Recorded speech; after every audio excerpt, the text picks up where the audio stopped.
বাংলা প্রথম পত্র প্রশ্নটা কি আউট হয়েছিল কিনা সেই বিষয়ে কিন্তু আজকে আমরা আলোচনা করব, যে বাংলা প্রথম পত্র এটা প্রশ্ন আউট হয়েছিল কিনা এই বিষয়ে আলোচনা করব।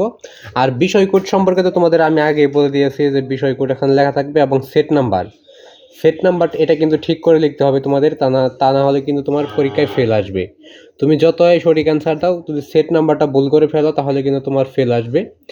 এটা 100% তোমার জন্য, মানে 100% বলতে তোমার 100% ফেল আসবে যদি তুমি সেট নাম্বারটা ভুল করো এবং উত্তরপত্র যদি অন্যভাবে লেখো, তাহলে কিন্তু তোমার ফেল আসবে 100%, এটা তুমি শিওর থাকো। সেট নাম্বারটা তোমাকে ভালোভাবে খেয়াল করে লিখতে হবে, এবং রোল নাম্বার, রেজিস্ট্রেশন নাম্বার, এই তিনটা কিন্তু একদমই ভালোভাবে তোমাদেরকে লিখতে হবে। তার জন্য বলবো যে ভালোভাবে তোমরা এগুলা লেখার চেষ্টা করবে। এবং তোমরা দেখতে পাচ্ছ যে এখানে যে প্রশ্নটা দেওয়া আছে, তো প্রশ্নটা আউট হয়েছে কিনা সেই বিষয়ে কিন্তু আমরা আজকে আলোচনা করব। এবং যদি আরও অন্য কোনো বিষয় নিয়ে তোমাদের জানার থাকে সেটা কিন্তু কমেন্ট বক্সে বলে যাবা। আর প্রশ্ন আউট সম্পর্কে আমি বলি, তো প্রশ্ন আউট কিন্তু হয় না বললেই চলে। তবে অনেক জায়গায় দেখা যায় আমরা টিভি নিউজ, যেমন সময় টিভি, যমুনা টিভি, এইরকম অনেকগুলো নিউজ চ্যানেলে আমরা কিন্তু দেখতে পাই যে মাঝে মাঝে দু একটা কেন্দ্রে প্রশ্ন আউট হয়। ওইগুলা এইভাবে আউট হয় যে উত্তরপত্রগুলো স্যাররা এনে দেয়, কিন্তু এখানে তার বিনিময়ে টাকা নেয়।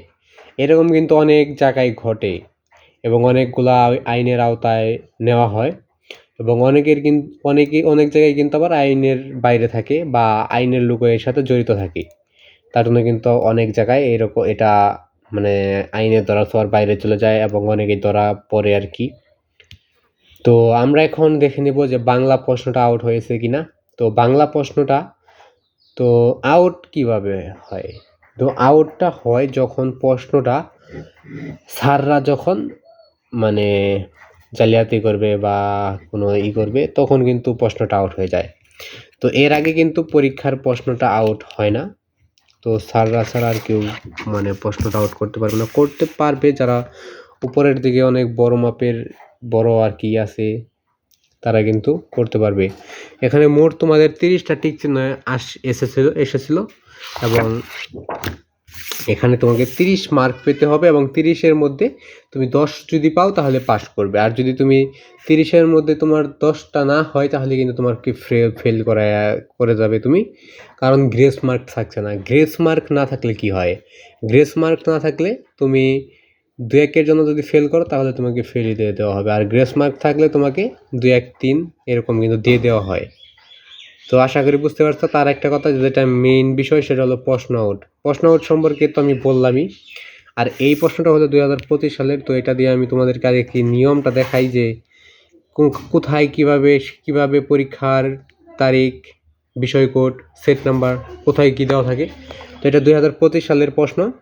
তো এইটা তোমাদের শুধুমাত্র বোঝানোর জন্য এই প্রশ্নটা আমি আনছি।